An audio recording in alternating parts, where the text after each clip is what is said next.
আসসালামু আলাইকুম everyone, welcome to my new video. আজকে আমি মেলায় যাব, তাই রেডি সেডি হয়ে ভিডিও বানাইতেছিলাম। তো কেমন লাগছে কমেন্টে জানাবেন।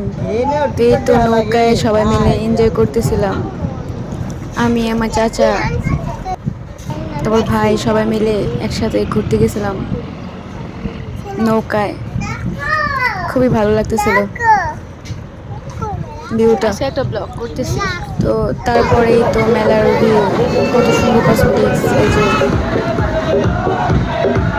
ট্রেন, নৌকা, কত সুন্দর, ভালোই লাগতেছিল। এই তো আমি ভিডিও করতেছিলাম, খুবই ভালো লাগতেছিল। তারপর আমার বোনটা মায়না ধরলো এখানে উঠবে, তারপর উঠলো, খুবই খুশি হলো, মজা পেলো। পিছলা খেতে খেতে ভালোই লাগতেছিল, খুবই এনজয় করেছিলাম সবাই মিলে। বৈশাখী মেলা গিয়েছিলাম, খাওয়া দাওয়া ভিডিওগুলো করতে পারি নাই। তো ভিডিওগুলো কেমন হয়েছে অবশ্যই কমেন্টে জানাবেন এবং শেয়ার করে দেবেন, সাবস্ক্রাইবও করে দেবেন, অবশ্যই সাবস্ক্রাইব করে দিবেন।